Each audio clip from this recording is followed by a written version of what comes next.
Olá, seja muito bem-vindo a mais um programa de aquicultura aqui no AgroMais, o seu canal 100% AgroNews. E hoje a gente vai falar do mercado de piscicultura, especialmente aqui no Distrito Federal, e também de tecnologias que estão ajudando os produtores aí a aumentar a produção, a aumentar os lucros. E para falar sobre isso, eu recebo aqui o Adalmir Borges, ele é coordenador de piscicultura na Emater DF. Seja muito bem-vindo, Adalmir. Obrigada pela sua participação aqui conosco. Obrigado pelo convite também. É um prazer estar aqui com vocês. Eu que agradeço. Bom, Adalmir, vamos lá. Como é que está esse mercado da piscicultura aqui no DF? É até um bom mercado, não é? Se tiver escala. Como é que você avalia aí o andamento da nossa piscicultura? A gente aqui no Distrito Federal, né, aqui em Brasília, a gente tem um território relativamente pequeno, né, para a produção de peixes, mas por outro lado a gente tem um mercado altamente atrativo, né? Brasília desponta como o terceiro maior mercado consumidor de pescados no Brasil, né, ficando atrás só das regiões metropolitanas de São Paulo e do Rio de Janeiro. Então a gente em Brasília, proporcionalmente, a gente tem um consumo per capita alto, né, e isso abre as possibilidades, né, para a cadeia produtiva, né, como um todo. A gente já tem hoje em Brasília vários entrepostos e distribuidores de pescado, né, mas principalmente abre a possibilidade para a produção local acessar esses mercados e aproveitando o bom preço do pescado aqui na região. Olha que bacana. O consumo do peixe no passado talvez fosse um pouco mais elitizado, não é? Como é que essa questão foi se desenvolvendo aí ao longo do tempo? O peixe é mais popular? Todo brasileiro pode consumir peixe? Sim, o que a gente vê atualmente, né, se a gente comparar com uns 10 anos atrás, a gente vê um avanço muito grande, né, do pescado na alimentação da população. Então, seja pela busca de uma alimentação mais saudável, né? Então a gente vê a carne de peixe com a qualidade de proteína, né, com uma qualidade nutricional muito boa, né? E também pela questão do acesso ao preço, né? Hoje, se a gente for ver, boa parte dos peixes, né, principalmente com o avanço dos peixes de cultivo, né, com os peixes que são criados nas fazendas, isso favoreceu muito o acesso de boa parte da população ao pescado. Então hoje a gente vê que o peixe, os filés e a própria carne de peixe está se equivalendo às outras carnes que a gente tem no mercado. Então hoje não tá sendo tão um nicho, né, que a gente falava assim, era um peixe um alimento mais de elite, né, que pessoas com um poder aquisitivo maior que poderiam acessar. Hoje a gente já vê uma popularização, né, do uso do pescado na alimentação, e a gente pode ver esse reflexo disso nos mercados, né? Então a gente vê em Brasília, aqui nos principais mercados, a gente vê que a área da peixaria, né, a gente vê como um grande destaque, né? E a gente vê que no peixe, né, o pessoal também tem a preferência, né, pelo peixe fresco. E aí a gente tem novamente essa vantagem do produtor local, aqui do piscicultor local, que tem essa condição de colocar um peixe fresco no mercado. Já falando então de preferências, quais são aí as espécies mais procuradas pelos nossos consumidores? Quais são os peixes preferidos dos brasileiros? Sim, isso vem variando também ao longo desses anos, né? Hoje a gente vê que dentro do mercado local aqui, a gente tem praticamente, são peixes de cultivo, né? Peixes que vêm de criações, que acabam sendo os mais consumidos aqui na região. E aí eu gostaria de destacar quais são esses principais peixes, né? Então a gente tem o salmão não deixa de ter o lugar dele no mercado local, né? Mas lembrando que o salmão é um peixe de cultivo marinho, né? E vem de fora, é importado. Mas considerando os peixes nossos produzidos no Brasil, a gente tem a tilápia como um carro-chefe, né? Seja ela na forma de apresentação inteira ou na forma de filé. A gente tem também o tambaqui, né? O tambaqui, os seus híbridos, né? Os peixes redondos, principalmente na apresentação inteira também, que tem uma grande procura, e o pintado, né? Quando a gente fala pintado aqui, a gente fala pintado da Amazônia, que são alguns cruzamentos que a gente tem nesses peixes de couro. Então são os grandes bagres, né? Os pintados, né? O tambaqui, com esses peixes como o peixe redondo, e principalmente a gente vê a tilápia, que também é o principal peixe produzido hoje pelos piscicultores aqui no Distrito Federal. Legal. Como é que ficou a questão aí da pandemia, né? A produção, o escoamento dessa produção em relação à pandemia? O setor foi muito afetado? Foi. A gente, na região aqui do Distrito Federal, né, os piscicultores, eles trabalham principalmente em canais mais informais de comercialização. Então, ou seja, a venda direta para restaurantes, né, ou a venda direta em peixarias ou em feiras livres. Então, no primeiro momento, a gente teve o fechamento dos restaurantes, né? Teve o fechamento das feiras, né? E isso realmente afetou inicialmente os produtores. Agora, com a volta gradual, a reabertura das atividades, os produtores estão conseguindo escoar a sua produção. O que a gente vê comparando o período anterior à pandemia com o período que a gente tem agora foi também uma recuperação nos preços. Se por um lado a gente teve uma dificuldade no acesso aos mercados, agora que os mercados estão voltando à comercialização do pescado, a gente vê que os preços vêm respondendo bem. Se a gente pensar aqui na região que o ano passado, né, o ano de 2019, a gente teve preços médios da tilápia aí pago nos entrepostos, né, nos frigoríficos de peixe aqui em torno de R$ 4,50 a R$ 5, né? Agora nesse início de ano nesse primeiro semestre a gente já chegou a ter preços aí de R$ 6 a R$ 6,50 o quilo da tilápia pago ao produtor. Então houve uma recuperação. A gente espera que essa recuperação também continue, né, porque também o preço das rações sofreu um aumento nesse período, né? Então, na realidade, o produtor ele tem que estar bem atento ao seu custo de produção, né, para que possa garantir essa rentabilidade, esse lucro na atividade. Agora, será que com essa transformação aí, por causa da pandemia, o produtor não ampliou os canais de venda dele? Ele vende para o restaurante, mas também vende para o consumidor final agora? Você acha que houve uma mudança nesse sentido? Sim, a gente vê que o pessoal precisou de mudar também, né? Todo mundo, a gente está se adaptando a essas novas realidades, né? E a gente vê produtor utilizando ferramentas de WhatsApp, né? Ferramentas de alternativas para comercialização. A própria Emater DF, agora durante o Agro Brasília, lançou um aplicativo, o nome dele é Põe na Cesta, né? Onde os produtores estão cadastrando os produtos, aí tanto produtos agrícolas, produtos pecuários, né, para comercialização direta aos consumidores. Então são canais alternativos que vão surgindo e a gente acredita que esses canais alternativos vão acabar se consolidando como novos canais de comercialização também, incluindo o pescado nessas possibilidades. Legal, então falando aí das iniciativas da Emater, né, que projetos a Emater tem hoje para a piscicultura? Aqui na região do Distrito Federal, né, a gente tem uma característica própria, né, como eu já disse, que é uma área física pequena. Então, as propriedades que produzem peixe aqui, o principal sistema de produção são viveiros escavados em terra, né, que acabam tendo um consumo de água maior do que outros sistemas mais intensivos, mas a gente tem uma média de 5.000 metros quadrados de área de produção de peixe. Então, são áreas pequenas. Então, o que a gente procura junto aos piscicultores da região? Levar tecnologias ou soluções para ele produzir mais com menos, ou seja, ele aumentar a sua produção, aumentar a sua produtividade e, na medida do possível, utilizar menos água, né? Então, a gente tem uma limitação de recursos hídricos aqui na região e a ideia é a gente trabalhar isso, dando mais sustentabilidade e principalmente maior eficiência no uso da água nas produções aqui do DF. E para isso, o que a gente faz, né? A gente está trabalhando com algumas unidades experimentais, ou o que a gente chama de unidades de referência. O que é isso? A gente escolhe alguns produtores, a gente implementa essas tecnologias nesses produtores e essas propriedades ficam à disposição para visitas, para ser uma demonstração dessas tecnologias para outros produtores. Então a gente tem hoje aqui uma propriedade que a gente trabalha de uma maneira específica com boas práticas agropecuárias na produção.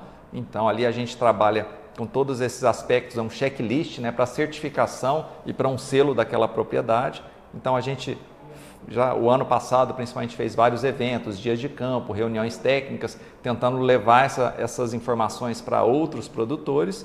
E a gente tem uma específica também que vem desde o ano passado, que é uma produção de peixes em sistemas de fases, né, em sistema bifásico, de 2 fases. E aí nesse sistema, então, o produtor ele tem como se fosse uma cria, né, recria e depois uma engorda. Então ele tem uma estrutura que ele consegue trabalhar inicialmente a forma jovem, né, o alevino, que chega com 1 grama, leva até umas 60, 80 gramas, e depois ele passa para estruturas maiores, onde ele vai de 80 gramas até 800 gramas, 1 quilo. Então ele teria 2 fases. Seria o tanque de ferrocimento, né? Sim, aí o tanque de ferrocimento é uma estrutura que pode ser utilizado nessa estrutura de fases, né? Então o tanque de ferrocimento ficaria nessa fase do berçário, né, e da cria, e depois utilizaria a estrutura que o produtor já tem na propriedade, que são os viveiros escavados, para fazer a fase final de engorda, né? Com isso, né, qual que é a vantagem? Ele consegue produzir, né, de 40% a 60%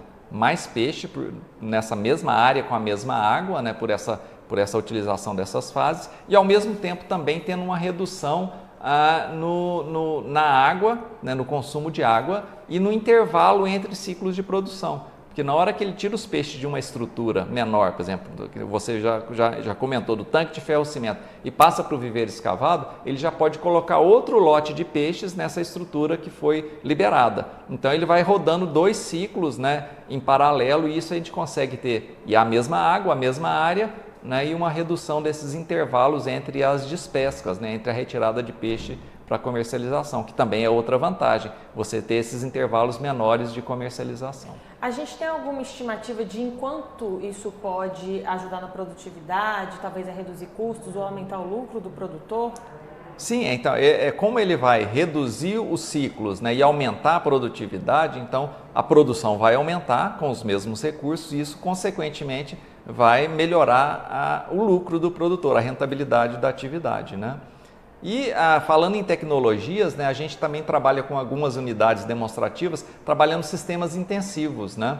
Então, seja sistemas de recirculação de água, sistema de produção em bioflocos, né, que é um sistema que a água ela fica no sistema, isso a gente pode utilizar tanto para peixes, como a gente já tem iniciativas aqui na região também com camarão marinho, aqui, por exemplo, produzido aqui dentro do Distrito Federal, mas ainda numa escala inicial pequena, né, mas tudo dando certo, a ideia é trabalhar com essa tecnologia para outros produtores também. E a gente tem uma tecnologia muito simples, é uma tecnologia antiga, mas é uma tecnologia simples e acessível aos produtores, que é a produção de peixes em tanques de ferro-cimento. Tá? O tanque de ferro-cimento, né, para quem não conhece, né, é uma estrutura muito simples, ela é feita com uma tela metálica, né, essa mesma tela que é utilizada para fazer pisos, lajes, né, em construções, e nessa tela a gente incorpora, né, coloca de um lado uma tela dessas de pintinho, a tela hexagonal, né, de aço, aquela tela fininha, um arame, né, e do outro lado a gente coloca um sombrite, né, um sombrite mais fino, né, que tem uma abertura maior, e nisso daí a gente aplica uma argamassa que é composta basicamente só de areia e cimento. Então fica uma parede fininha de 3 centímetros de espessura, bem fina, ou seja, gasta pouco material, fica um produto resistente e a gente trabalha com tanques circulares aqui desde 10 metros cúbicos até 100 metros cúbicos, ou seja, 100 metros cúbicos, né? Então, nesse tanque de 100 metros cúbicos, né, a gente consegue aqui, sem muito incremento de tecnologia, de equipamentos a mais, mas fazendo pequenas trocas de água e utilizando uma bomba d'água para circular e aerar essa água, a gente consegue elevar essa produtividade até 5, 10 quilos por metro quadrado, ou por metro cúbico, no caso desse tanque de ferro-cimento. E quando a gente compara com o viveiro escavado, aqui na nossa região, o viveiro escavado geralmente produz de 1 a 2 quilos de peixe por metro quadrado. Então, no tanque de ferro-cimento, a gente consegue ter de 5 a 10 vezes mais peixe na mesma água, no mesmo volume, na mesma área de água. Então, isso é uma coisa que a gente vem trabalhando na região. E também é uma tecnologia acessível para o produtor que às vezes tem dificuldade de água. E ele mesmo faz essa instalação? Sim, então essa é uma tecnologia bem simples, né? A gente fala tanque de ferro-cimento, né? Eu falo dessas estruturas, mas é uma estrutura bem simples, resistente, bem simples e não necessita de uma mão de obra especializada. Então a gente tem várias instituições fornecendo esse treinamento aqui na região para os produtores, a Emater também faz esses treinamentos. Então quando a gente reúne um grupo de produtores, né, a gente vai com os nossos instrutores e é um curso prático, né? Então o pessoal, todo mundo literalmente está trabalhando ali na prática, montando esse tanque, essa estrutura e fazendo essa aplicação dessa argamassa. Ao final do curso você já consegue deixar esse tanque cheio de água, né, já preparado para receber os peixes. Então é uma estrutura resistente, mas ao mesmo tempo é uma estrutura rústica e artesanal e que está acessível aos produtores. Agora, de modo geral, em relação a tanques, viveiros, quais são as dúvidas mais comuns dos produtores, Adalmir? Geralmente, quais são as dúvidas, né? As dúvidas é quais as espécies que eu posso utilizar nessas estruturas, né? Qual que é a quantidade de ração que eu posso utilizar para esses peixes, como que eu controlo a qualidade da água, né? Então, essas dúvidas, né, elas vêm justamente na sequência de como que eu vou fazer o manejo da minha criação. E aí, para quem está querendo iniciar a criação de peixes, né, ele tem que estar bem atento, porque a criação de peixes é dentro do ambiente aquático, da água. Então, na realidade, a preocupação maior não é tanto com o peixe. O peixe ele depende da qualidade da água. Então, a principal atenção tem que ser dada à qualidade da água e os seus parâmetros, principalmente é o oxigênio que a gente tem dissolvido na água, né? E depois também a gente tem que ter pH, temperatura, dependendo da temperatura da região, tem espécies que são indicadas, tem espécies que não são indicadas, né? E a gente tem que controlar também, não só isso, mas outros fatores que a gente tem na água. Então, a questão da alcalinidade da água, né? Se eu tenho que colocar calcário, o que eu tenho que colocar nessa água, né? A outra questão é que o peixe está num ambiente aquático, onde que ele respira, onde que ele tem a excreção dele é feito na água, né? E é onde que ele tem todas as suas funções biológicas, né? Então, eu tenho que controlar essa água e principalmente como eu tenho a excreção dele no mesmo local onde que ele respira e onde que ele alimenta, então a gente tem a amônia, né, que são os produtos derivados do nitrogênio, que a gente tem que ter muita atenção. À medida que a gente vai intensificando a produção, a gente vai ter que cada vez mais controlar essa qualidade de água de uma maneira mais frequente. E aí o produtor tem que estar de olho nisso, porque para criar peixe a gente tem que criar uma condição de água favorável também. E aí onde o produtor mais erra e que gera talvez a morte das espécies que ele cria é na qualidade da água, então? A piscicultura, né, a criação de peixes, né, ela dificilmente vai ter problemas de doenças, né? As doenças podem estar relacionadas a problemas sanitários mesmo, né, de micro-organismos que podem estar causando alguma enfermidade nos peixes, mas na maioria das vezes a gente vê que é relacionado à qualidade da água, ou é a falta de oxigênio no sistema, ou é a intoxicação por algum produto que eu tenho nessa água, né?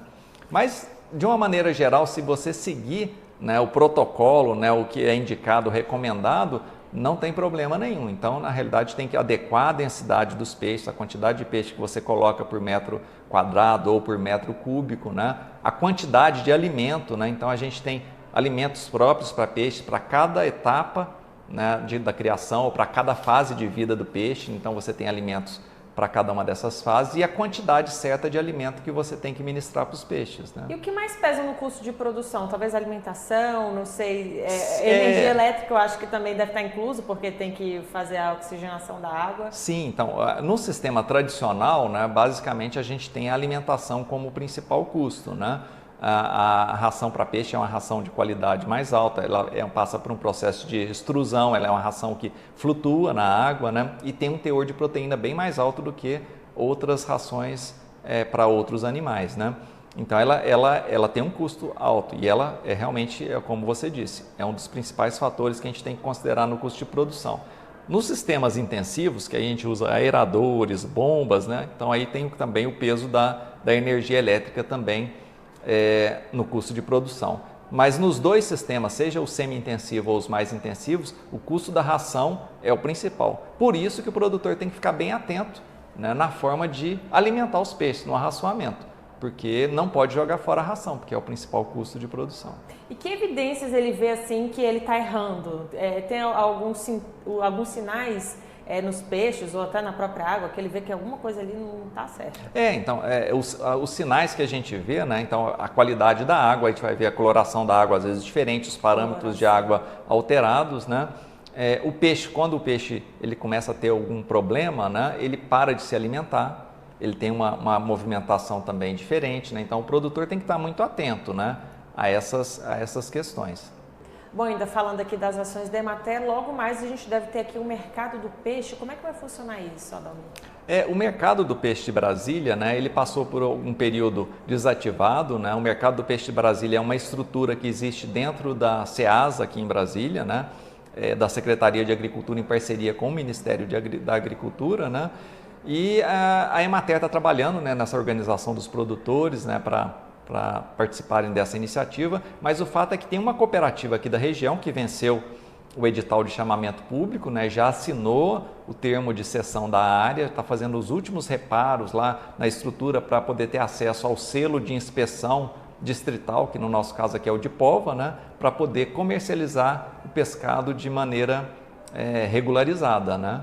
E a expectativa nossa é que com a reabertura do mercado do peixe de Brasília, né, seja mais um canal de comercialização para os produtores, né, aqui da região. E não só mais um canal de comercialização direto para o consumidor final, mas também para acessar a questão do atacado, né, para a distribuição do pescado aqui na região e também para acessar o mercado institucional.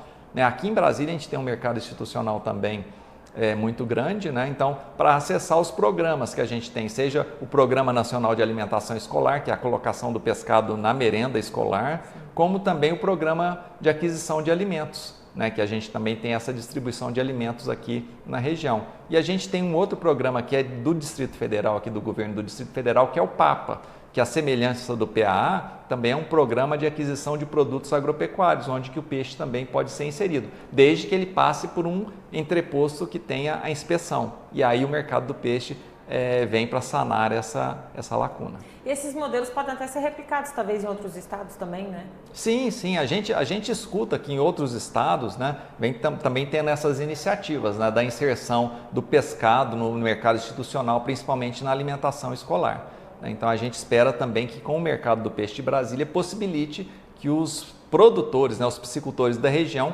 possam entregar esse produto deles também nas escolas, né, nas instituições aqui da região. E como esse produtor de pescado, Adamir, faz para ser regularizado? Sim, a regularização da piscicultura, né, a gente vê como um principal entrave que a gente tem para o desenvolvimento da atividade. Mas aqui no Distrito Federal a gente está com alguns avanços também nessa questão. Então para a regularização, o que é a primeira coisa? Ele precisa ter a outorga de uso da água. Então a gente estava falando daqueles dos recursos limitados, né, dos recursos hídricos limitados aqui. Então a outorga é um dos primeiras licenças que o produtor tem que ter. Depois disso ele tem o licenciamento ambiental, que também são várias etapas. Aqui no Distrito Federal a gente tem uma declaração de conformidade de atividade agropecuária, que é semelhante a uma dispensa do licenciamento. Ele alcança os piscicultores que têm até 10 mil metros quadrados de área de produção de peixe, ou até 1 hectare para espécies exóticas, e até 2 hectares, ou 20 mil metros quadrados para espécies nativas. Então, na realidade, é uma possibilidade boa que alcança praticamente 90% dos piscicultores nossos se encaixam dentro desses limites, né, desse porte do empreendimento, então tem acesso a essa dispensa de licenciamento. Esse DCAA, ele é emitido pela própria Emater, passa pela Secretaria de Agricultura e tem a supervisão do órgão ambiental aqui do Distrito Federal. Então o produtor ele tem essa regularização ambiental com a outorga e com a licença ambiental ou a sua dispensa através do DCAA. A outra regularização que o produtor tem que ter aqui na região é o cadastro dele junto ao órgão de defesa sanitária. Então ele tem que registrar a sua piscicultura, né, para possibilitar o controle dos animais que entram e que saem, que é o rastreamento. Então a gente tem a guia de transporte animal, então seja dos alevinos que chegam na propriedade, seja do peixe que sai da propriedade para comercialização. E aí é a importância da gente ter um local, né, que tenha a inspeção, que receba esses produtos, possa ter esse controle da entrada e saída da produção. Essa segurança até para o consumidor, né? Então o consumidor, para ele saber a procedência de um peixe, ele procura esse selo, ele procura essas informações? Sim, a ideia é a gente trabalhar, né? A gente estava falando também da certificação do BPA, né? Das boas práticas agropecuárias, e vai chegar até o ponto da rastreabilidade, né? A ideia é que na hora que o produtor ele leve o pescado dele, né, o peixe, para o local da comercialização, ele vai com essa guia. Então, na hora, se o consumidor quiser conferir de onde que vem, ele vai saber de onde que veio aquele peixe, de onde que veio o alevino, ele sabe toda a cadeia e a gente consegue fazer o que a gente fala aqui da rastreabilidade, né, de onde que está vindo aquele produto. Adamir, agora, quais são os principais desafios aí que a gente tem que atravessar para impulsionar a nossa piscicultura, talvez em políticas públicas, talvez no manejo aqui dos produtores? O que esse setor ainda precisa superar? A gente tem assim como principais desafios que a gente tem aqui para a região, né, é essa questão dos produtores procurarem a regularização deles nesses aspectos que a gente falou, seja na questão ambiental, na questão sanitária e na questão da comercialização, mas a gente vê a necessidade dos produtores se organizarem, né? Então a gente sabe da organização que é um papel fundamental, né? Seja na forma de associação ou na forma de cooperativa, né? E a gente vê até essa cooperativa que está chegando agora, né, para operar o mercado do peixe de Brasília, vai ser uma oportunidade, né, um ponto em comum que pode agregar os piscicultores aqui da região, através dessa cooperativa e através desse ponto de comercialização. O outro fator que a gente está trabalhando agora também é reativando as câmaras setoriais. Então a gente está agora também reativando, né, a Secretaria de Agricultura que está à frente disso, e a Emater é um dos participantes, né, da Câmara Setorial de Aquicultura, onde é um local onde vai ser os produtores, né, tem a participação efetiva junto com os órgãos de governo, né, seja da área de crédito, seja da área de regularização ambiental ou sanitária, vão estar junto com os produtores ali procurando soluções, né, para fortalecer cada vez mais a cadeia produtiva aqui da região. Bacana, Aldamir. E onde o produtor procura essas informações? A gente falou aqui de tecnologia, né? De soluções que podem aumentar a produtividade, até a renda do nosso produtor. Onde ele encontra essas informações? Bom, aqui no Distrito Federal, a Emater conta com 16 escritórios locais, né? Tanto em algumas regiões administrativas como na área rural também. Então, quem tiver interesse pode procurar um desses escritórios, né? Os escritórios nossos estão funcionando nesse período também, né? Voltaram a funcionar. E a gente também, se você quiser, pode acessar as redes sociais da Emater DF. Então, seja o nosso Instagram, a gente tem umas lives muito interessantes de vários assuntos, inclusive da parte de aquicultura, né? O nosso canal no YouTube também tem um vídeo que fala especificamente da criação de peixes em tanque de ferro-cimento, né? Então, se você quiser procurar lá no YouTube, Emater DF, criação de peixes em tanque de ferro-cimento, tem lá isso disponível, esse material. E a gente tem também no nosso site, se você quiser, a gente tem um folheto que fala sobre a piscicultura no sistema de fases, que a gente abordou um pouquinho aqui. Você pode fazer o download desse material. E a gente também tem um livreto que é específico da criação de tilápias. Tá? Então, isso daqui você pode, no escritório da Emater também, você consegue um exemplar desse em meio físico, né? Também é uma publicação gratuita, ou se você quiser, pelo próprio site nosso, nossa página, né? Você consegue, no setor de publicações, fazer o download, né? Abaixar para você tanto esse folder, né? Como esse livreto, essa cartilha também. É importante o produtor estar sempre buscando aí novidades e se requalificando, buscando mais informações sobre o segmento dele, né? Aldamir, muito obrigada pela sua participação, pelas informações que você trouxe aqui pra gente, e depois a gente vai lá cobrir o mercado do peixe aqui do DF. Sim, vai ser um prazer. Muito obrigado aí pela oportunidade também, e a gente fica à disposição aí dos piscicultores e dos que têm interesse em entrar na atividade. Pode procurar a gente na Emater, que a gente vai ter o maior prazer de orientar você nessa atividade que a gente acredita que tem um potencial de grande crescimento aqui para a região. É isso aí, muito obrigada, Aldamir. Obrigado. Bom, e você segue agora com a programação do AgroMais, o seu canal 100% AgroNews. Você pode ver esse vídeo e outros no nosso canal do YouTube, youtube.com/agromaistv. Obrigada pela companhia e até a próxima.